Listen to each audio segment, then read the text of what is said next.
Hola, hola. Entramos al cuarto video, me parece, de esta serie corta que queremos hacer de la vida de Pablo y las cartas a las diferentes iglesias. Vamos a revisar las iglesias en realidad a las cuales le escribió. Están, ¿no es cierto?, aquí en los libros de la Biblia. Está el libro de Romanos, hacia los romanos. Se llama libro de Romanos porque está escrito a la iglesia de Roma. Después a los corintios también, ¿no es cierto? Les fueron escritas dos cartas. También tenemos después a Gálatas, a los que vivían en Galacia.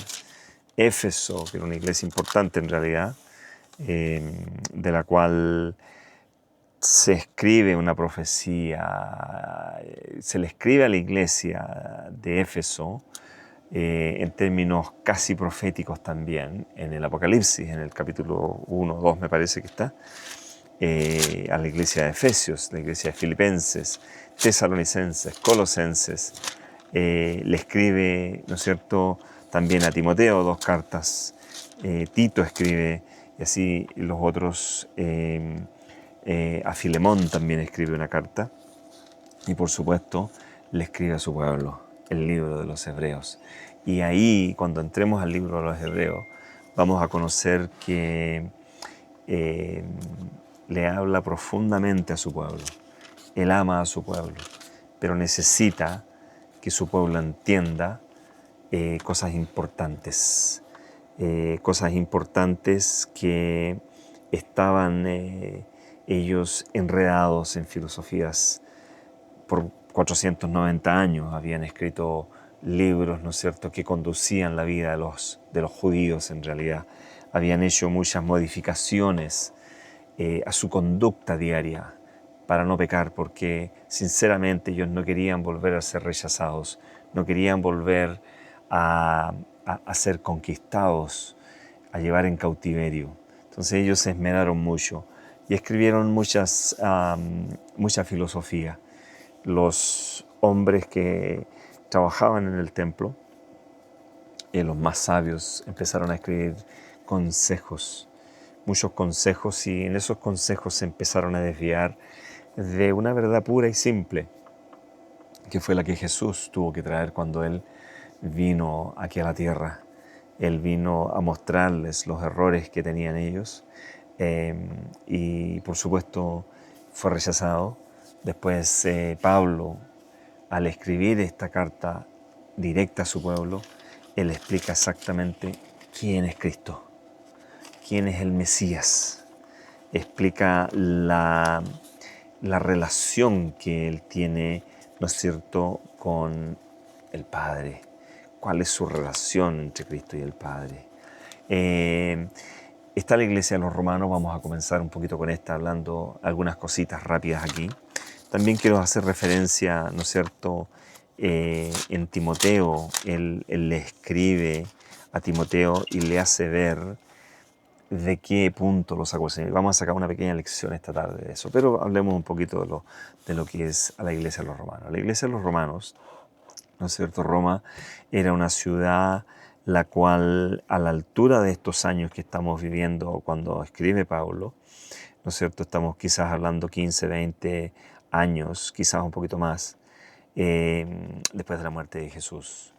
Exactamente, no sé si tendré aquí la fecha, me parece que la tengo, si se las pudiera dar sería fantástico, ¿no es cierto?, para poder tener más o menos en qué tiempo fue escrita esta carta a los romanos. Esta Biblia de acá más o menos me da algunas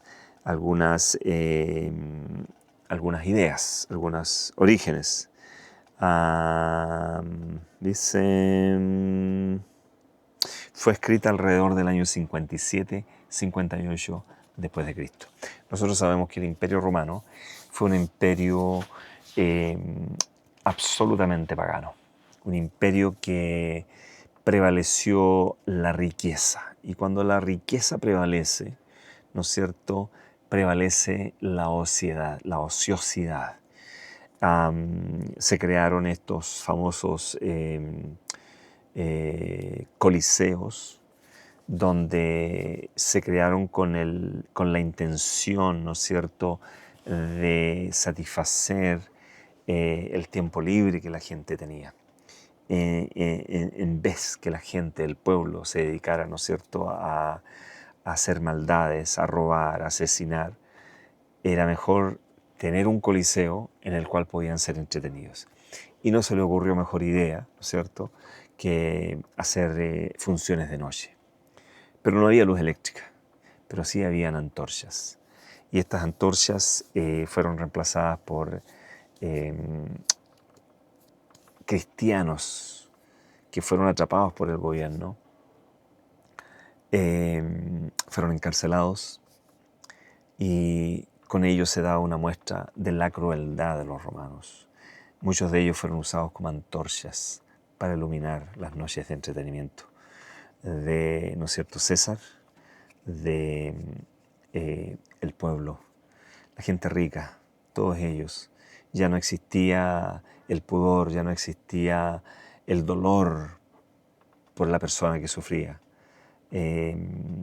Quizás como hoy día ocurre, a veces nos gusta, ¿no es cierto?, entretener nuestra mente con historias que son crueles, con historias que son, a lo mejor vemos películas de vampiros, a lo mejor vemos películas que son muy descriptivas, ¿no es cierto?, de lo que es sangre, ver matanza. Ya no se nos da mucho ya cuando a alguien le disparan en la cabeza, y todas esas cosas empiezan a como que a soften, a poner más, ¿no es cierto?, más aceptativos del crimen, del dolor. Ya no nos afecta el dolor ajeno. Pero cuando nosotros salimos de esa área y nos vamos hacia el área espiritual, hacia el área de conocimiento del amor de Dios, y entregar amor y querer ser amados por otros, ¿no es cierto?, nuestra vida cambia y empezamos a sentir compasión por los demás. Quiero leerles un poco en el libro de Hechos. Se comenta, ¿no es cierto?, en el primer capítulo, Pablo hace un comentario acerca de la perversidad del ser humano en ese entonces. Y ya estábamos hablando que la mujer había perdido el uso natural, el hombre había perdido el uso natural. Y se refiere, ¿no es cierto?, a las relaciones maritales entre hombres con hombres y mujeres con mujeres. Quizás no podría ser maritales, sino que de pareja.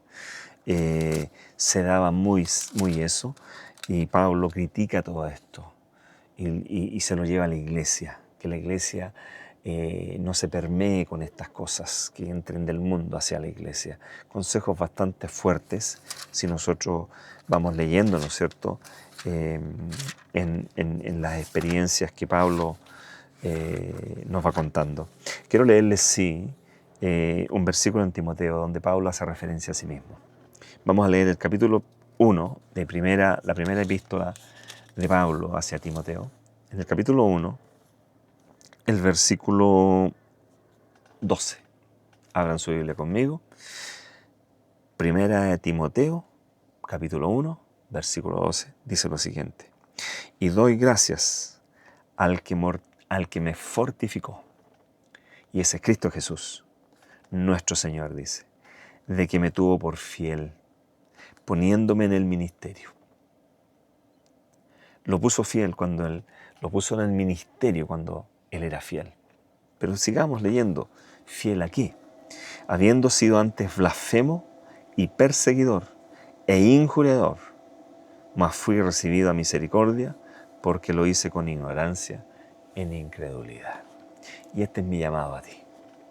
Si has estado haciendo las cosas en forma incorrectas, por tu incredulidad, Pablo menciona aquí que la gracia de Dios fue aumentada para sacarlo de ese lugar. La gracia de Dios, el poder de Dios, el amor de Dios fue manifestado doblemente en la vida de Pablo. Porque él menciona y dice que él era un blasfemo, que él era un perseguidor y más encima injuriador. Es decir, le ponía juicio a las personas y le aumentaba los juicios a las personas cuando iban a ser encarceladas. Pero sí dice que fue recibida misericordia. Dios tuvo misericordia con él. Y en su ignorancia e incredulidad, porque lo hizo con ignorancia e incredulidad. Veamos el versículo 14, que es lo que dice. Dice, mas la gracia de nuestro Señor fue más abundante con la fe y amor que es en Cristo Jesús.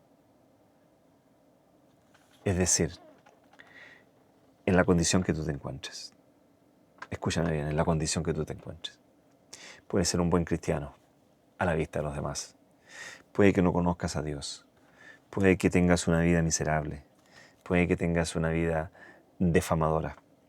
Que, ¿no es cierto?, pone el honor de tu familia, el honor de tu esposa, el honor de tu esposo. Está pisoteado. No te preocupes. Si en ti el Espíritu de Dios actúa, si Él te llama en tu corazón, tienes una oportunidad de volver y cambiar todo eso de vuelta. Porque el Señor es un Señor de oportunidades.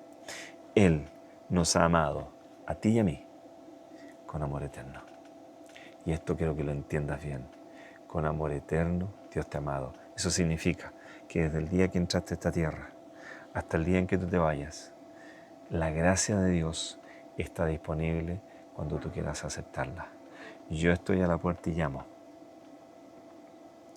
Mira que Él toca tu puerta y llama. Y si tú abres la puerta, si tú aceptas ese llamado que te está diciendo, estudia, lee la Biblia, sigue al Señor Jesús. A lo mejor los cristianos es una buena vida. Yo te digo, es una vida maravillosa. Yo disfruto siendo cristiano. Disfruto inclusive las cosas malas que me pasan. Yo sé que el Señor me las pasa a mí porque necesito cambiar algo de mi carácter, algo de mi vida. Así que no te preocupes, el enemigo va a atacar, pero ¿sabes qué? Tienes un escudo guardador. Tienes a alguien que está luchando por ti, porque desde el día que entraste hasta el día que te vas, Él no va a dejar de dar oportunidades en tu vida. Escúchame bien, lo que pasó con Pablo. Pablo fue un perseguidor, fue un asesino. Él consintió la muerte de Esteban, pero aún así Dios lo tomó. Lo tomó porque él era fiel a la causa que él creyera verdadera. No era una causa verdadera, pero Dios lo saca, lo trae y dentro de la misericordia de Dios le hace conocer a Jesús. Y Jesús lo cambia hasta ser una persona humilde.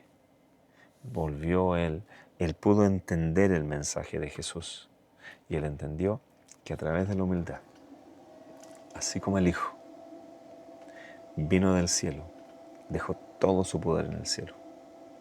Humildemente aceptó el llamado de su Padre para venir aquí a la tierra. ¿Y sabes a lo que vino a la tierra? Él no vino a imponer su poder y su conocimiento. Él vino con humildad a doblarle la mano al pecado. Y se humilló hasta lo sumo. Ni siquiera nosotros nos hemos humillado tanto como Él se humilló y aceptó esa humillación. Porque sabes tú que a través de la humillación, y aquí hay otro mensaje para ti, a través de la humillación, tú te ganas el cielo. Tú le doblas la mano al pecado. Los que son humillados, algún día, y no es muy lejano, serán ensalzados. Que Dios te bendiga.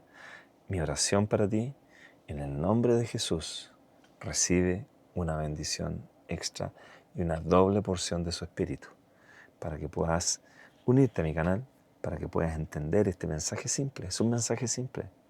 Solo tienes que poner tu voluntad en las manos de Dios y Él hará el resto. Que Dios te bendiga. Nos vemos pronto. Adiós.